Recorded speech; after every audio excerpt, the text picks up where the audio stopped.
Nancy, if somebody gives you a gift, what do you say? Thank you. Thank you. And what does that mean? It means you have received something. Yes. So gratitude is a symbol of reception.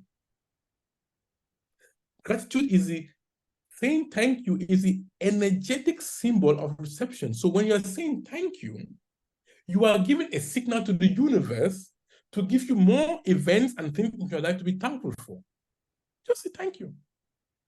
Thank you for my health. Thank you for my friends. I'm thankful today for Nancy for allowing me to be a guest on her podcast. For simple things. Thank you that I have food.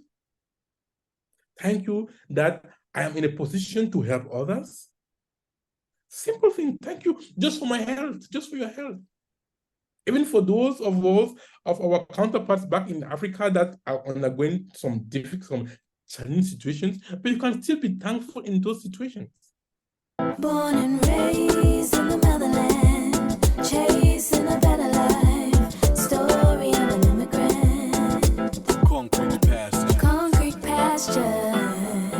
Hello, family. Oh, I'm Nancy Blemasisi. I am so excited today. I have an amazing guest.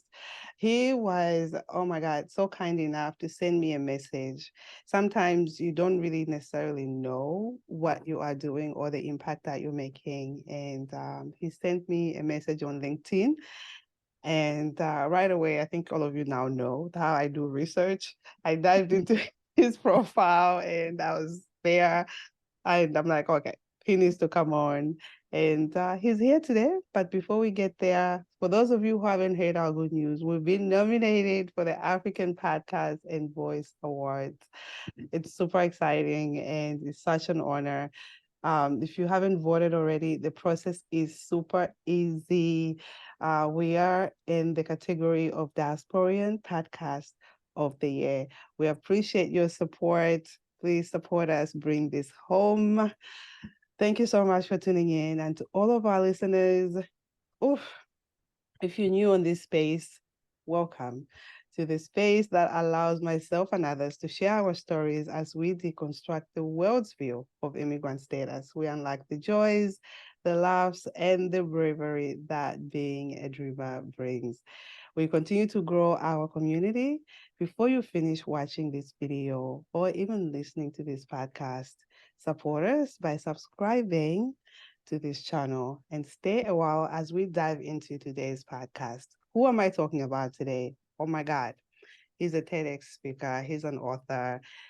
He's so much more. His name is Dr. Akuma Divine Saningong. I hope I pronounced the last name right. He's Cameroonian-born German author, international speaker, teacher, mentor, and entrepreneur, professionally known for assisting entrepreneurs in shaping their lives by bridging science and personal development, which we're going to get into because I'm super interested in this. He also serves as an author of various published books available on the internet. He has also been featured on many podcasts and is on TEDx, is a TEDx speaker. Check it out. It's amazing. You'll be inspired with talks on with talks in Berlin, Hamburg, and Düsseldorf. He has also been named among the 100 most influential Africans, in Germany, and for his socio-economic and Cameroon. Welcome, Doctor. How are you? Thank you, Nancy, for this long and nice introduction. I am pleased and honored to be on your show. I got to know you through the nomination that you announced in the beginning. I said, okay, let me check it out. And I was very amazed and happy for the good work you are doing. And I reached out to you. And now we are talking. Thank you. Thank you so, so much. I'm so grateful for the quick response. And I'm just here today to learn and be inspired by the work that you've been doing. And just doing my research and going through what you've been doing for our communities, whether it's in Africa or even in Germany. I'm just here to be a sponge. And I'm sure for the rest of our listeners and watchers, they are interested to actually learn from you. But before we start, you're from Cameroon. our first guest from Cameroon. I'm so excited to learn a little bit of Cameroon. You're joining us from Germany. Correct. So how was it growing up in Cameroon? Growing up in Cameroon, a bit of history to Cameroon for our listeners. Cameroon is a bilingual country due to colonialism. It was first under the Germans up to the First World War. And then when the Germans lost the war, the English and the French came to the country, and then they cut it into two.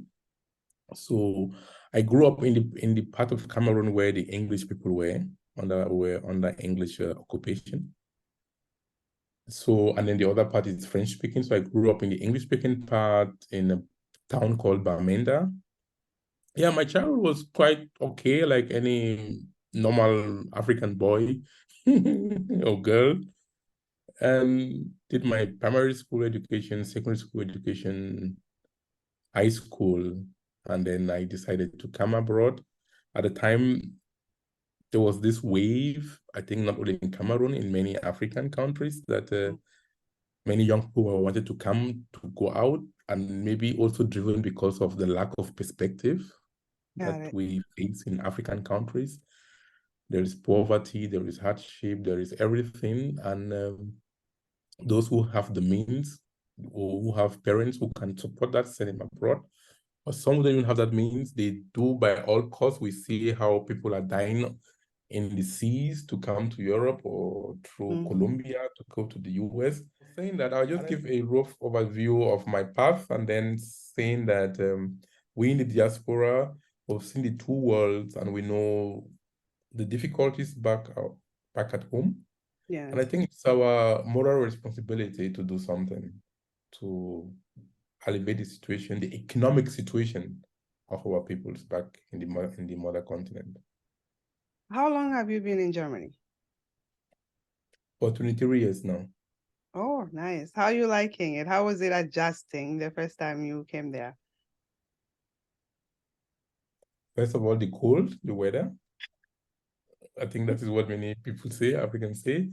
I had to adjust to the weather. And then also just coming from Africa at the time,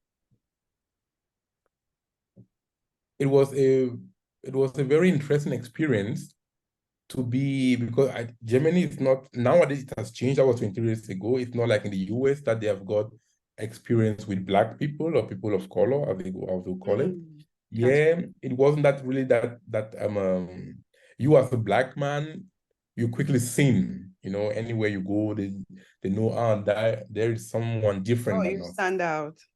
Yeah, you stand out. So it was kind of not a problem for me, but it was kind of a challenging situation to cope with that you are the one that everybody always sees, looks on, that stands out. But with time, it doesn't matter now. Now we are many of us, and even if there are not many of us, there are still some cities here or some villages you go, you are really the only Black guy and everybody's looking on you. I think the same thing also back in Africa, in some villages, when a white person comes, all the children are coming out and looking at. Yeah, I remember those days. Yeah, correct. Yeah. I will just be running to the car and like looking, like, oh my God, there's a white person here. Yeah, it's the same kind of curiosity. Yeah. But it's okay. So far, it's been okay. I mean, it's been 23 years. It should be something. Long time. Yeah, it's a long time. So you are in the works of science and personal development. You've written a few books. One that is actually relevant. I think all of them are relevant, but because the one that I could read, because most of them are all in French. So I'm sure all of them are relevant. And in German also, I think. Yeah, I have some. They have been translated as you said in the introduction. They've been translated in English, French. I wrote them in German, and then got my people, the publishers, do the translations in German, no, in English, French, Spanish, Portuguese, Italian, and things like that. Yeah. Yeah, no, I was looking, I was like, okay, English. And back to your you picked the potential. English one. Okay. So with these days, there's so many talks on the internet everywhere you go, think positive, and your mindset is everything. And me watching your TEDx, that's where I'll start from. Anybody who's watching this, listening, check out the TEDx. It's energized, okay? Good TEDx talk. Yeah, the one they should watch. They can begin with the one, the future of epigenetics. The future of, that's the one I watched. I watched that Okay, one. good. Okay. Because that's the one that I was very curious about, because you're combining science and also I believe spirituality also in there. It's So correct. Wow, thank you. You tell yeah. your due diligence. Yes, correct. Yeah. So for starters, there's so many people who are going through so much. How can someone truly stay positive and unboxing that potential? It's very hard for people to stay positive. That's true, Nancy. And then we'll start with very simple tricks or some tips. I'll answer your question in twofold or in threefolds. Let's just start. It's first start with the vocabulary that we use. Okay. For example, what you've just done, I also do, but I've stopped it to do that. And it's also a kind of a motivation to our listeners. Our words, you said it is hard. When we use such words, hard, difficult, indirectly, we are telling our subconscious that it's a no way, it's a no-go. And we already get defeated. We already get defeated before even being started, before getting started. So what I tell people in my talks is mind your words, because our words become reality. Mm-hmm. Words are just spoken thoughts. So instead of saying, I want to say something is hard, I can say that is a task that is challenging. Okay. I think I've accepted the reality that it is something that I will need to work on. But when you say it is challenging, at least there's a certain portion of positivity inside. You know it is doable. It's a challenge, but you know it's doable. So at least it uplifts your emotional well-being. So with words, so first of all, language is important. So you said it is difficult for people to stay positive. I will reframe that, because we want to encourage your listeners how they can stay positive. Yeah. We can say, I am working to stay positive. You get the point? Instead of saying it is difficult to stay positive, because when we say it is difficult to stay positive, you have already surrendered. It's over. You don't see any possibility of coming out of staying positive. When you say, I am working in staying positive, it gives you energy, doesn't it? Yes, it does. Yeah. So just these two examples about language, vocabulary. And then you said, how do we stay positive? It is, I'm working on staying positive. There's a difference between blind positivity and optimism. Blind positivity is when people say, I'm positive, I'll do it, I'm doing it. No. But that's what I'm seeing these days. That's what I think a lot of people see on the internet, because you go on social media, there's this encouragement of just stay positive. There's no realistic you have to be realistic in the situations that you are in. Correct. So let's break it down for our listeners. Yeah. Blind positivity versus optimism means that you accept your current reality now. You accept what you are going through, but you know there is a light at the end of the tunnel. You know the future is bright. But you've accepted, because one thing in life we talk about spirituality is acceptance. Accept the moment. Accept what you are going through now, number one. Number two, harvest the good in it. Because we live in a polar world. Mm-hmm. If you see bad in something, it means there's also good. There's also the opposite of it. We have north, south, east, west, short, tall, fat, thin. So if we can see the bad in something we are going through, it means we can also see the good in it. So the first, what I will tell our listeners is, accept what you are going through. Is the reality. Yes, I am in this shit now. Point, period. No sugarcoating. Number two, what is the good in it? Because if we look critically, there is always a good part in a bad thing. Harvest the good in it and throw the rest. Doctor, I'll give you an example. As someone, there's so many people that lost jobs during COVID. And how does someone see anything good in that? Lose their jobs, okay? Yes, they've lost their income, they've lost security. I'm just saying. Let me answer that question. That is a good question. Thank you for saying that. Losing your job is just an event. It is the interpretation of that event which makes you to be sad or happy. Losing your job, I've got instances of people who lose their jobs pre-COVID, post-COVID, or now. For them, they see it as a salvation. Maybe you are in a job that you long hated, you wanted to go ever since, then thank COVID that COVID has helped you make a decision to go away. Get the point?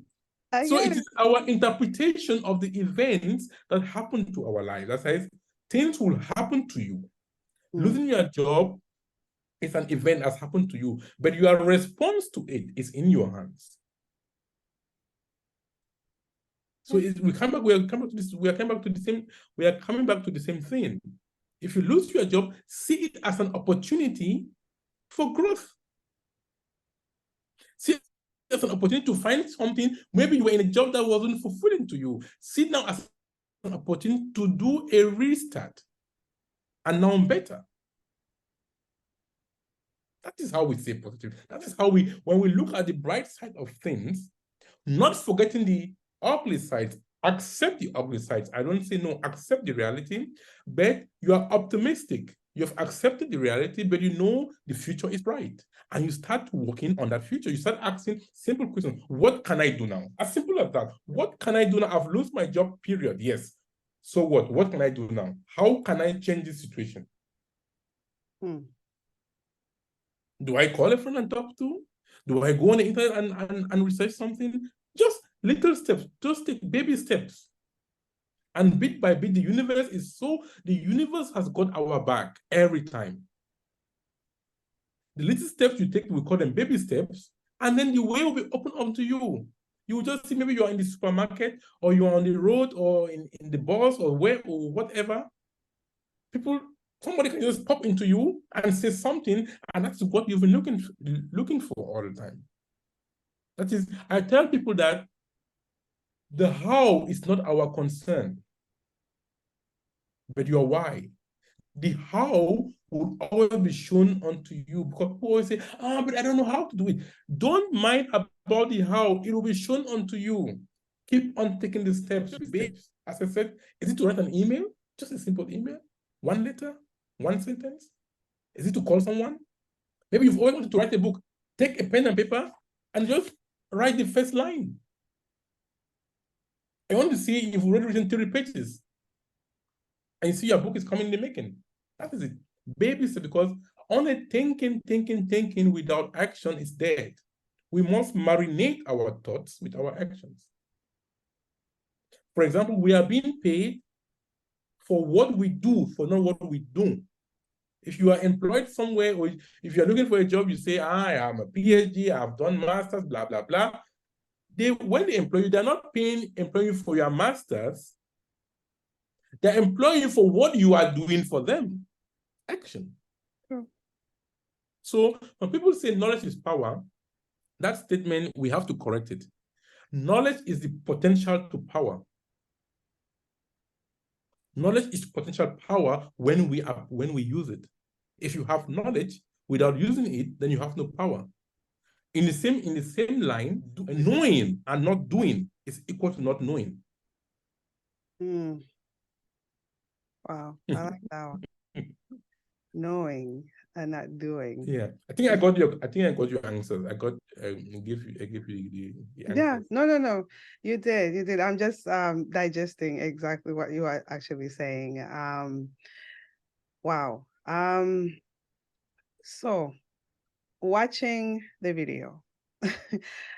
There's so much material out there for you. So I wanted to actually really direct a lot of this topic to where our listeners are going to be inspired in what you do. So you did mention what about epigenetics. What is epigenetics? And what is Epigenetics the future of it? epigenetics is a branch in biology, to be concrete again, as your podcast is concrete pastures.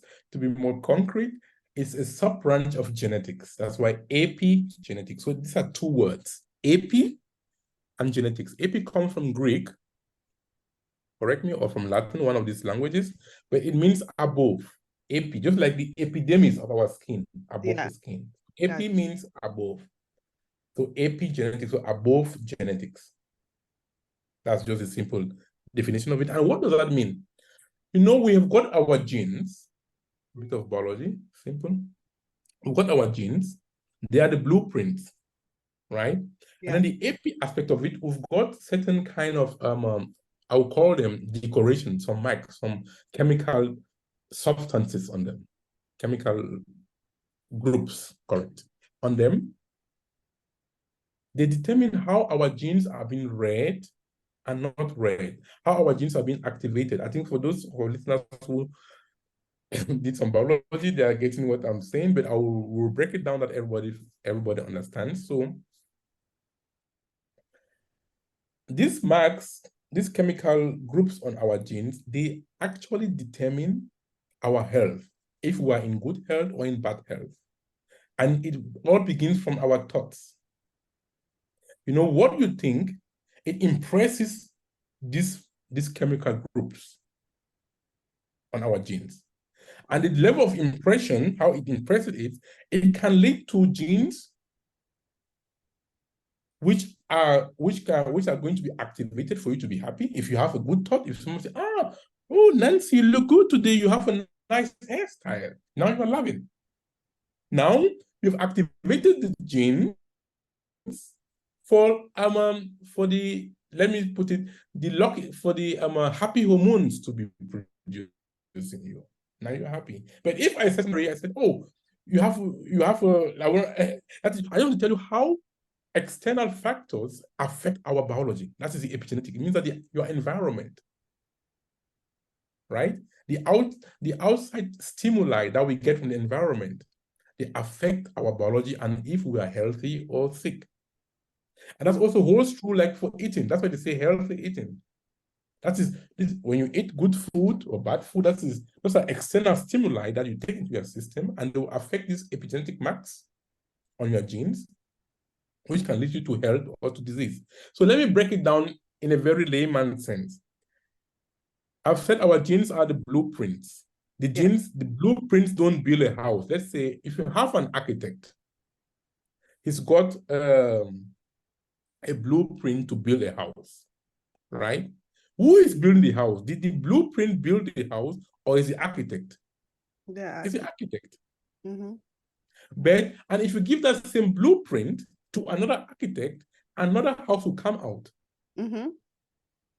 So it is the interpretation. So architect A gets the same blueprint, interprets the way he or she has understood, a house comes out. Architect B takes the same blueprint, interprets the way he or she has understood, comes a different house. And the same goes for architect C, D, and E. And the same thing with us. Our genes are the same. But it is how we manage our genes, how we interpret our genes through external stimuli from the environment determines if we are sick or not. So that's all about the concept of epigenetics. That is, outside influences control your biology. And the good part is it, dear Nancy, we came with our genes. We didn't determine our genes. We were born with these genes. Yes. You can say, okay, mama had cancer, maybe breast cancer for women, which is hereditary. Yeah. I wouldn't say no, but it is how you absorb this information. You can say, okay, yes, mama got. Let me give you a good example about this breast cancer, this gene causing breast cancer. Do you know that more than 50% of women who are carrying these genes, they never get cancer? But why are we only looking at those cases of women who carry these genes that get cancer? We are prone to focus on the negative. We can begin to ask the question that these other 50% of women who are carrying the same genes, which predispose them to get cancer, breast cancer, but why are they not getting cancer? What are they doing? That is epigenetics. How you interpret your environment with your thoughts and how you interact with it. And you can influence your biology. You can influence your genes. It's a very simple message, but very powerful. When we've understood that, you know you are the author of your life. You are not a victim of your genes. It's so important. That's why I've been called to do all this TED Talk, because it's a very simple knowledge, but very empowering. No, it's You very are empowering. you are the designer of your life. You are the author. You are the architect. You are the everything. Wow. You did give an example of a pregnant woman. That blew my mind. You did give an example on your talk. You gave an example of a pregnant woman. Yes. It blew my mind as to that child or whatever genes that affects all the children of that child going forward, or whatever emotions, stress that they feel, that they receive for the pregnant woman. I might be mixing it a little bit, but from what I gathered, your well-being today affects your future children or grandchildren. Yes, it can be transferred. That is, we are now in the domain of transgenerational epigenetics, correct? Yeah. How? It can be transferred, but it's not a death sentence. That is why we are doing this discussion, dear Nancy. With this knowledge in mind that we can transfer, because this epigenetic marks, they call it, these chemical groups, they are certain patterns on our genes, and they can be inherited to the next generations. But with this knowledge now, we can break those patterns so that they don't get over. That's the good thing with epigenetics. With your genes, you can send, you will give the same genes. Okay. That is, the genes are inherited and not changeable, but the epigenetic part of it, they are inherited and they can be changed. That is a good thing. So, and we have the power over the change. It's also very, very liberating. That is, if we don't want to give certain negative traits to our offsprings, let's start to work on it now, on our mindset. Like for example, you've got some families, grandma would have, a great-grandmother, if she's still living, grandma, mother and child, they are all always complaining. They're in this complaining modus. They're always seeing the negative. You can't blame this great-grandchild. She or she knows nothing. She or she was born into such a livelihood. She knew her great-grandmother as always somebody who is complaining, seeing the negative in things. Her grandmother is not also better. The mother is not better. And what do you expect of this great-grandchild? And that is what she's going to also give this complaining epi mark onto his or her own children too, and they'll keep on getting the cycle. So someone has to break this cycle. And how do you break this cycle? You break the cycle with knowledge, not only with knowledge, but by applying the knowledge. So dear listeners, if you are listening to us today, if it resonates with you, don't just shake your head, but begin to apply it. It is in the application of knowledge that you bring change, that you rewind, that you redo all these patterns. Bit by bit. It is challenging. Don't say it is difficult, say it is challenging, but it is possible. So how does one start to practice, put all of this in place? Like to stop saying it's difficult, it is challenging. I accept my situation and start to think positive bit by bit. How do one start? It's simple. Affirmations.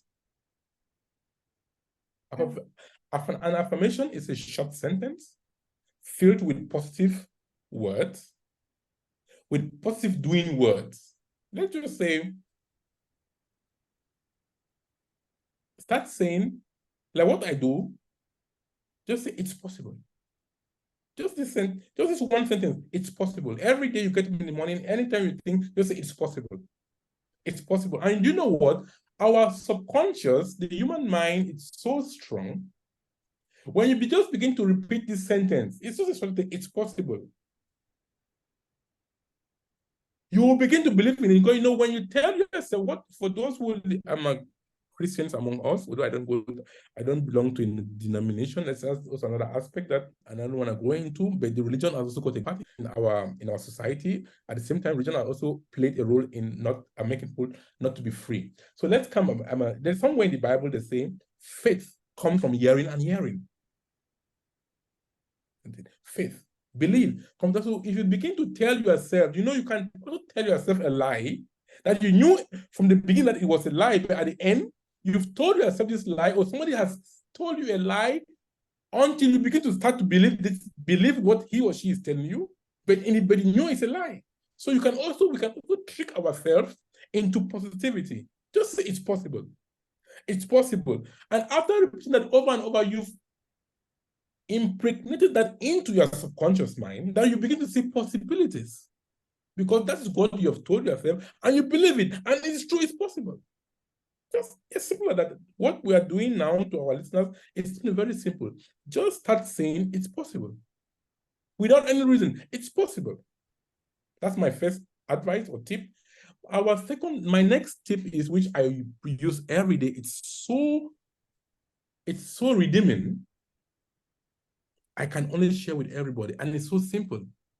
Gratitude. Oh, yes. Being thankful. Also for nothing. Do you know why? There's a trick behind it. Dear Nancy, if somebody gives you a gift, what do you say? Thank you. Thank you. And what does that mean? It means you have received something. Yes. So gratitude is a symbol of reception. Gratitude is saying thank you is the energetic symbol of reception. So when you're saying thank you, you are giving a signal to the universe to give you more events and things in your life to be thankful for. Just say thank you. Thank you for my health. Thank you for my friends. I'm thankful today for Nancy for allowing me being a guest on her podcast. For simple things. Thank you that I have food. Thank you that I am in a position to help others. Simple thing. Thank you just for my health, just for your health. Even for those of our counterparts back in Africa that are undergoing some challenging situations, but you can still be thankful in those situations. Being an immigrant can be hard. Having been away from my home country for over 20 years has allowed me to experience these hardships firsthand. Throughout my journey, I've had a lot of challenges that were hard to bear. Juggling adjustment to a new country, obtaining my immigration papers, getting married, having children, establishing my career, and finding time for myself. Even though I've always had faith, I also relied on therapy, which gave me the tools to cope with the issues life brought me. My fellow dreamers, let's remove the stigma around therapy and normalize seeking help with today's sponsor, BetterHelp. BetterHelp offers licensed therapists who are trained to listen and help you. Go to betterhelp.com/concretepastures for 10% off your first month of therapy with BetterHelp and get matched with a therapist who will listen and help in as little as 48 hours. Because if we always want to do some comparisons, which is also technical, yeah, the word comparison. At times, comparison can lead into sadness or into happiness. But if you want to be honest, look at our 5 fingers. Our 5 fingers are not the same. It means there will always be people higher and lesser than you. So I was saying that, let's just summarize. You asked me, how can someone start to be positive or to ingrain this mindset? 2 things. Start to use affirmation. It's possible. It's possible. Every day, every time, every second, when you think of it, just say it's possible. If you have any difficulty in your life, just say it's possible. If your children are disturbing you, or you are going through some marital difficulties or whatsoever, just say it's possible that everything, there is a bright light at the end of the tunnel. It's possible, and then be grateful. Be thankful. Just say thank you. If you are able to say any prayer in your life, my prayer is thank you. I say prayer, I say thank you 7 times every morning when I get up. Thank you, thank you, thank you, thank you, thank you, thank you, thank you. Just like that. That's my prayer. Beautiful. You're so passionate about it. And it's just, there's so much insight that you have. It's so inspirational. Listening to you here, watching everything else that you've done, and what got you into this work? How did I get into this work? I get into this work in my personal story. They call it, also it's a part of spirituality, yeah. And then in the Christian religion,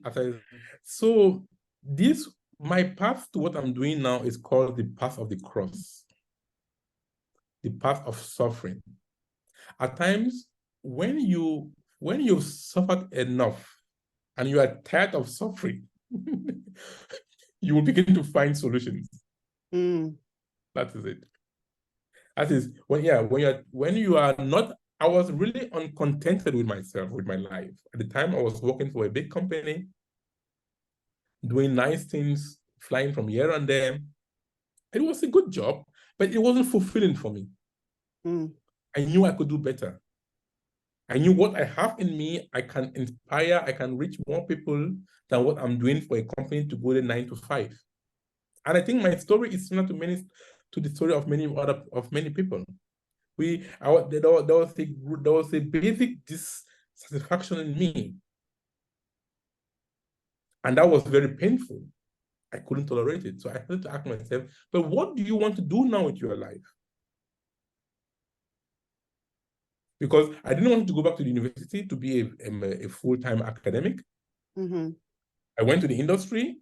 It was good, but I didn't want it to be working for someone. It's a good thing, but for me, I wanted to, because on unboxing your potential, to live your true potential, I am of the opinion that it's true entrepreneurship. Because you are creating something. Yes.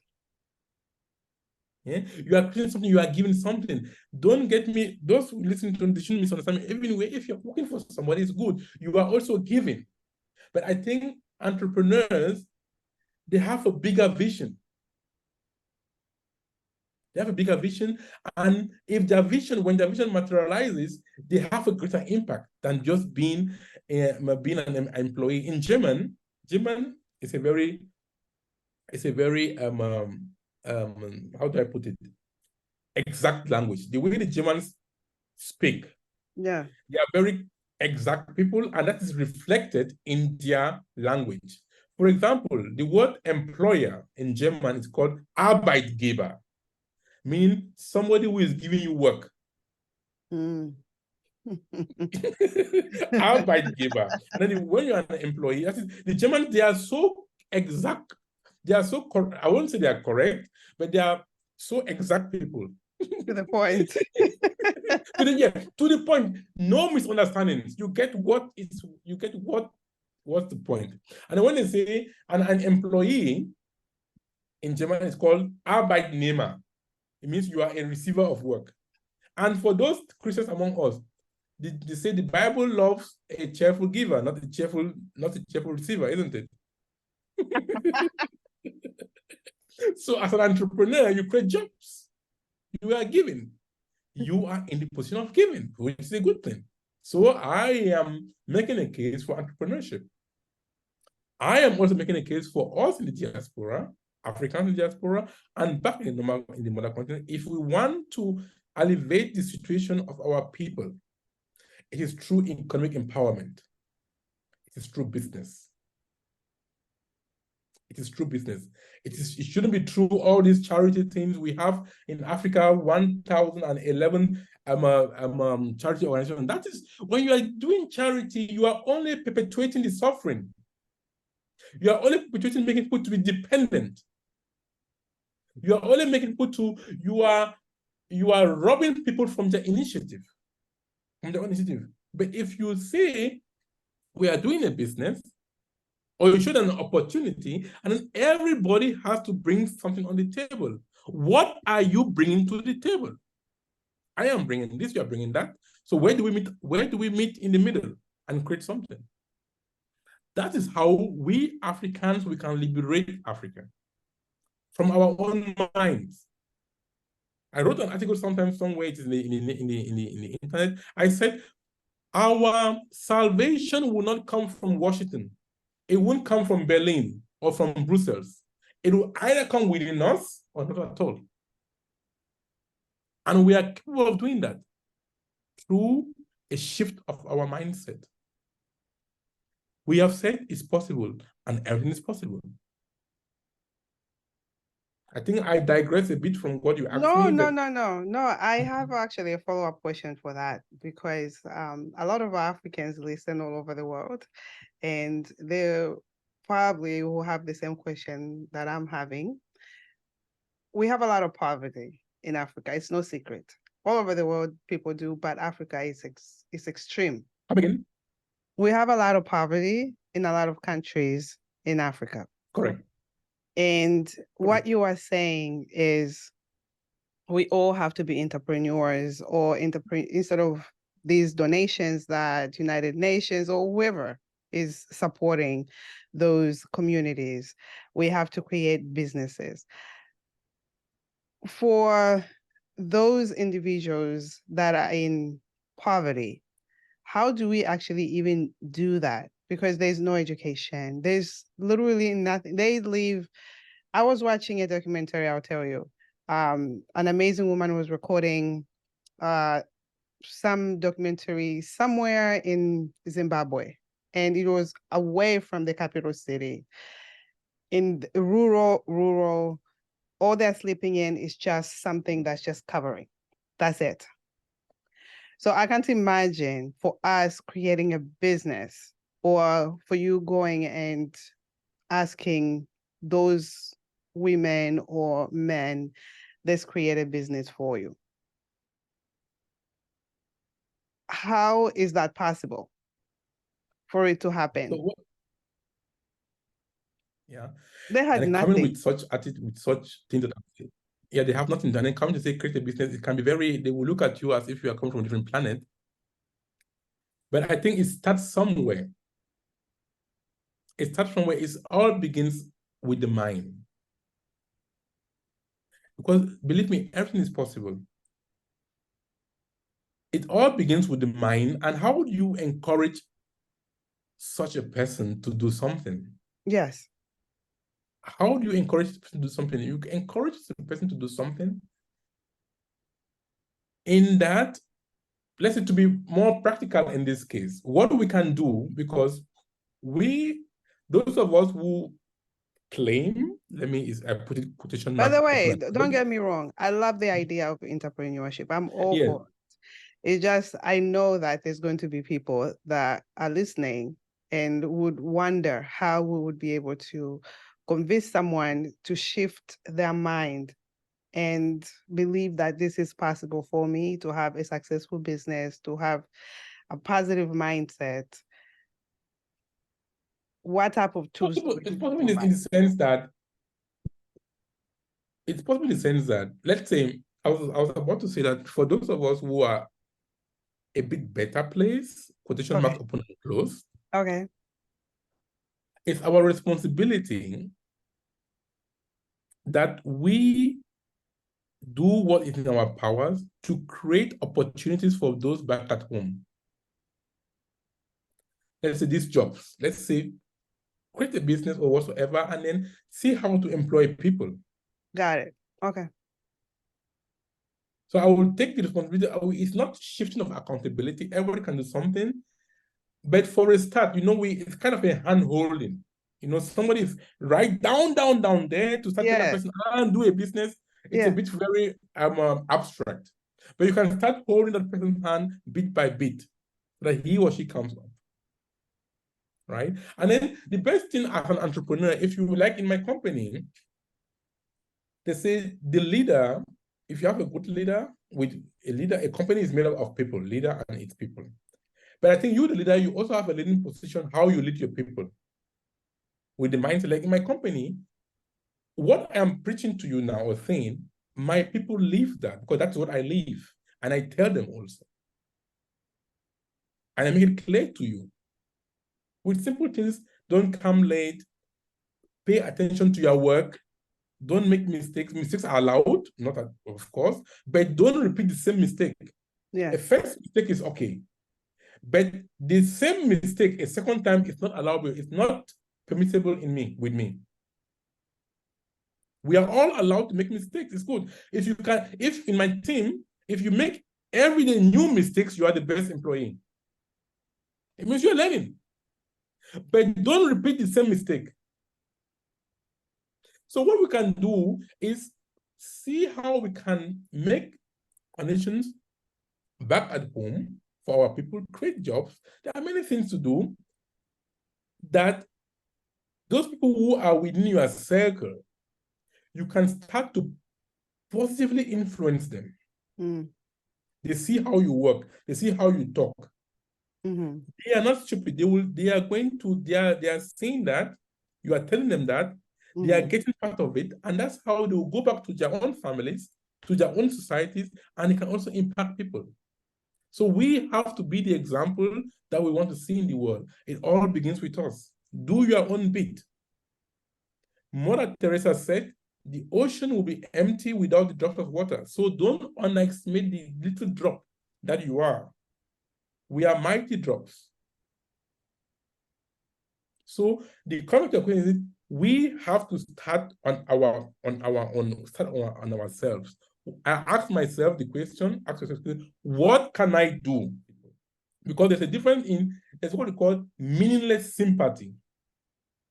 You say, people, they are poor, they have anything to eat, blah, blah. That doesn't help me anyway. What are you doing to change that situation? That is the question, that is the challenge I am giving to all listeners of this podcast. What are you doing? No matter how little it is, what are you doing? Did I get your question? Yes. I mean, I think what you're trying to say also is teach people to fish and not give the fish. Yes, in that direction. Give people opportunities, make them to be aware of what they are capable of. Like also, I think we are all diasporans. You are in the US, I'm in Germany. And I think what I want to say is it's a similar experience that we all in the diaspora, we have with our people who are back in Africa. Yes. Always expectancy that you should always send them money. For example, do this.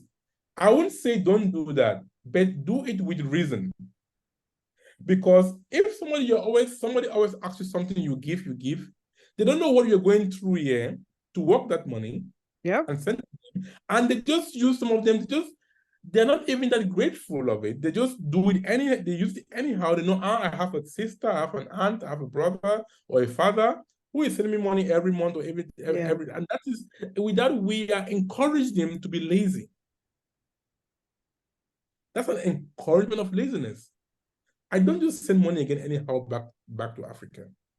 It should be something very tangible, and I know that person is not capable of having that money at that moment to do something. If not, we'll discuss. As I said, you introduced me. I'm a teacher and a mentor. I'm going to coach you. We'll be writing on WhatsApp or whatsoever medium. I'll ask you basic questions, and then just through my questions, you become aware. Yeah, and you will change. That's my policy, and it works.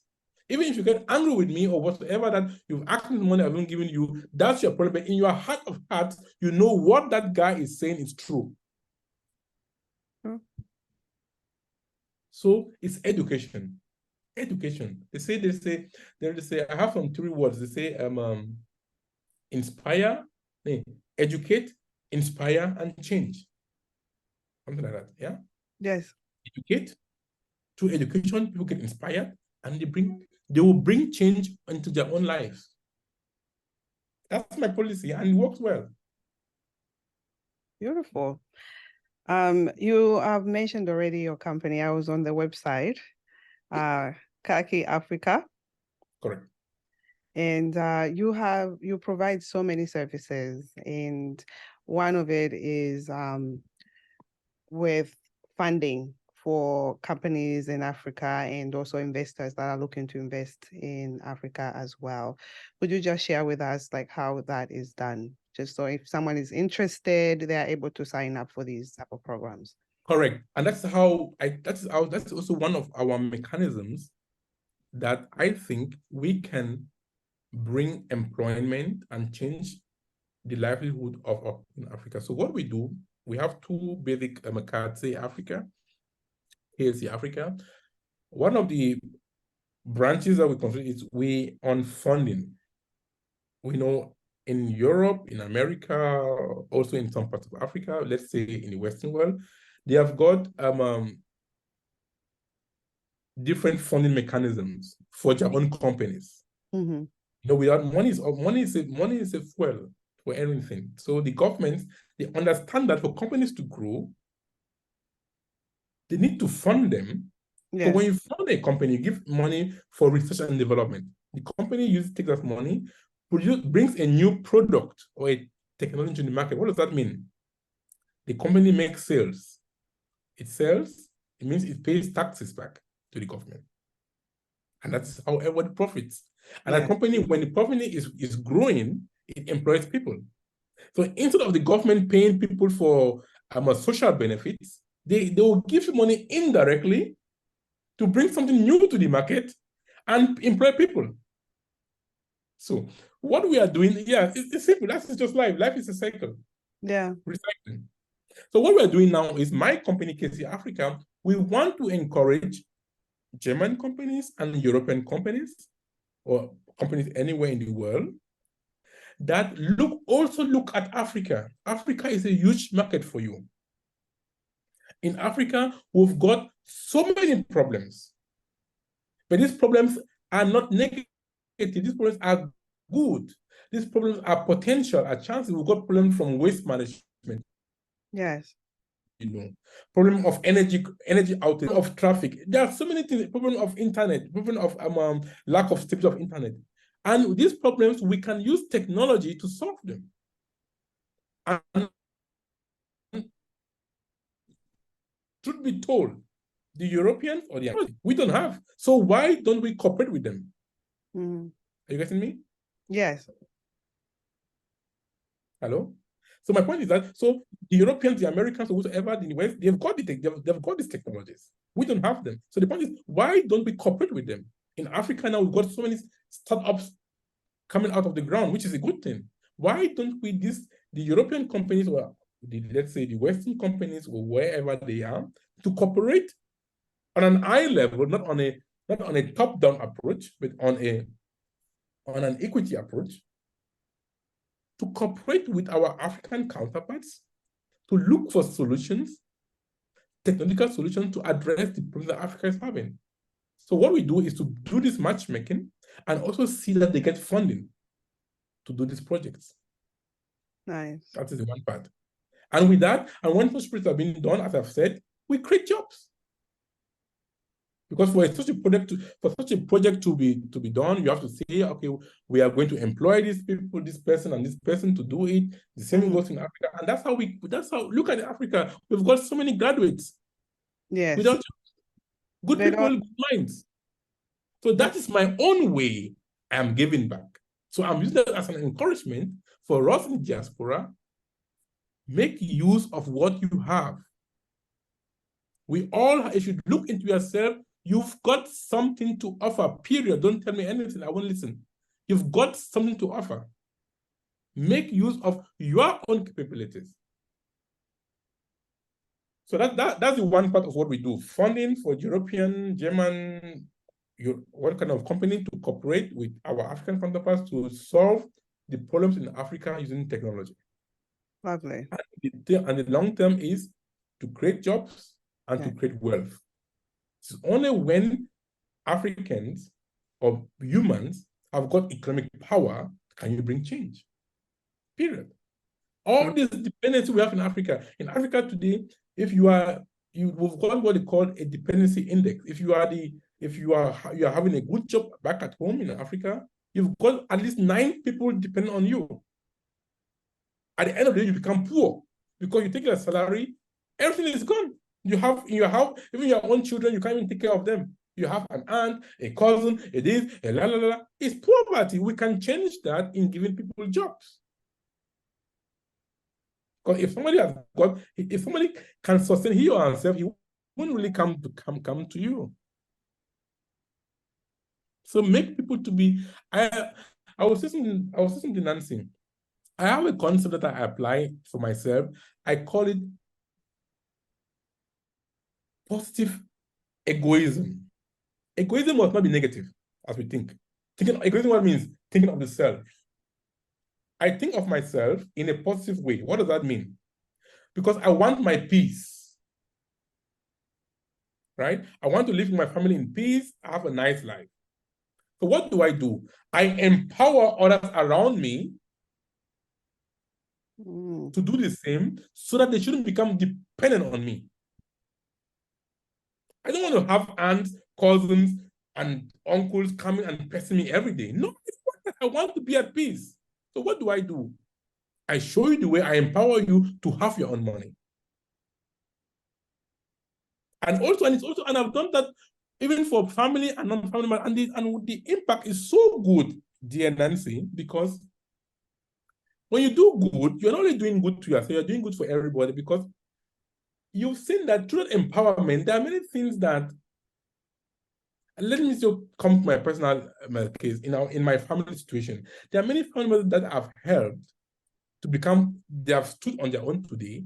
And the thing is that they are just doing on their own now, that if I didn't empower them, that burden could have been on my shoulders. So it's so liberating. Yeah. I'm a positive egoist. I want to live my life in peace and enjoyment. So what do? I see that you also do that for yourself and leave me alone. Good, right? I love it. I just love it. No. We all share the same struggles. We call it black tax. And it's amazing how you are empowering everybody, whether it's in Cameroon or different parts of Africa. That's really, really beautiful. That's what we mean. And then the second part of our business, of my company, KC Africa, that is the funding part, bringing European, German companies to work with our counterparts to solve problems. The other part is it's called market entry.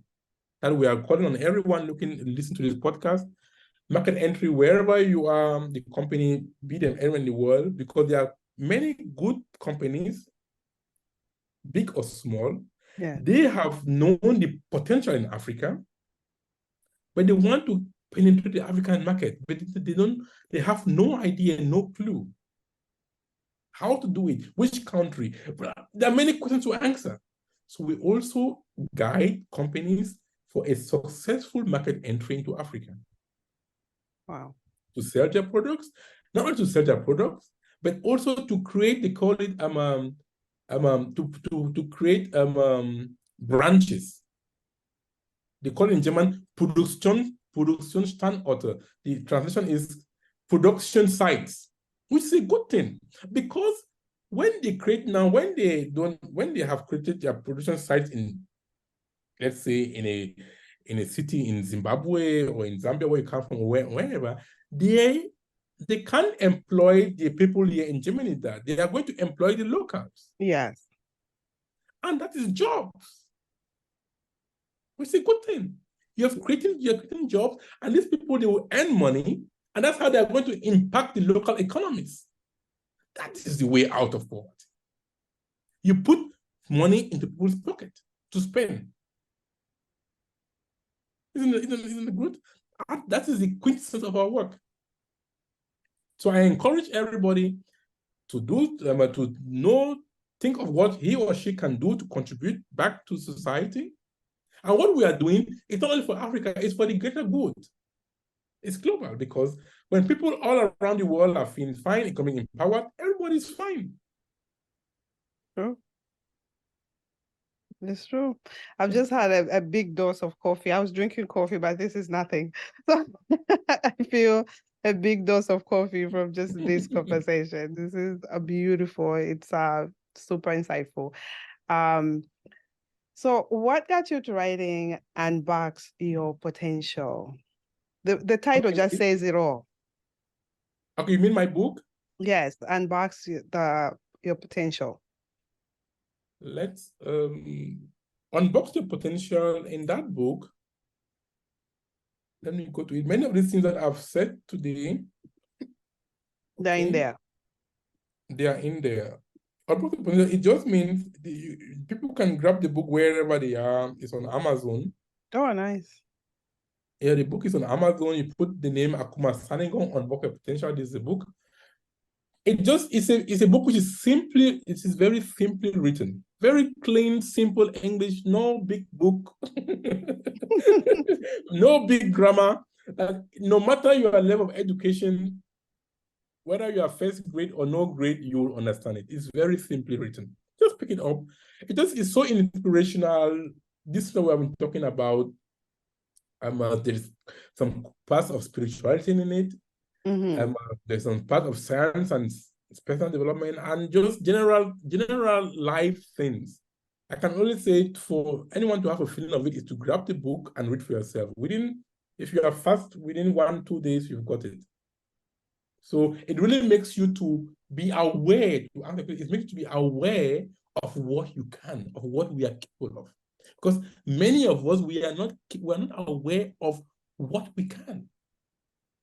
Do you know that, let's take the case of you women.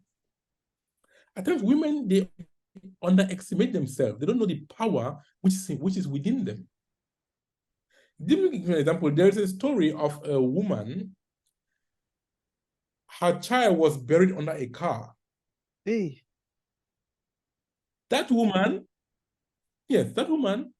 she had to save her son. What did she do? She went and grabbed that car and held it and was shouting, "Help, help, help, help, help." As she uplifted the car so that the child shouldn't be pressed by that car. Mm-hmm. And then I was shouting for about 10 minutes before people could come and take the child out. So the question is, where did she get that power? Tell me. Mm. Under normal circumstances, she would say, "Oh no, I can't." But it was in life, it was something of a life and a death or life. Her precious child. So what I'm doing with this example is that we don't know what is buried within us until we are put to the test. Yes. And we must not wait until we are put to the test. We can start living our potential. We can start unboxing our potential now. Why wait to go to such extremes? My message is, know that there is unlimited power within you.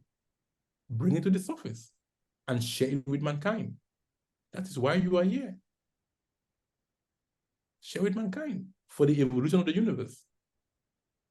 I love it. I received that. Unlimited power within you. Wow. No, I love this. And for anybody listening, watching, it's right on the screen. Just click away and buy the book, Find the Power Within You. And for anybody who is listening on the podcast, it's on Amazon. It's quick. The title is Unbox Your Potential. We are all on this earth connected and we all want the best for ourselves. Why not, get the tools that can help us to think positive and to find our potential. Doctor? Nancy, and just one thing to complete what you have said. Thank you for that. No. We are only to help help ourselves to improve. This is your stage. Go ahead. Yeah, that is good. But the point is that I'm happy to share with our audience is that your success is not only important to you, it is important to everyone. So be successful. Because people also think about themselves. No, yes, I don't deny, but know that your success is not only important to you, it is important to everyone. So you have a mandate to be successful.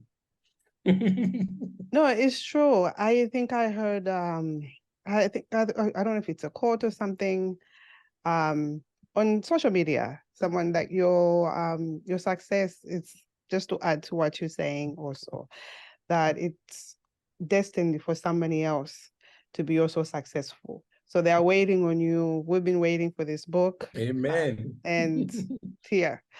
So others can stand on your shoulders when you're no longer there. Yeah, true. We are building this framework so that when you've left your body, others should stand on your shoulders. They should see further than how you saw. Just keep on. I love it.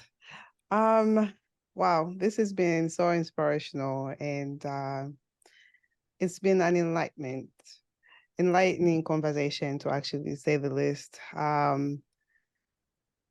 From everything else you've gone through in your life, you've been successful, you've been all over on so many stages. Do you feel you found your concrete pastures at this point?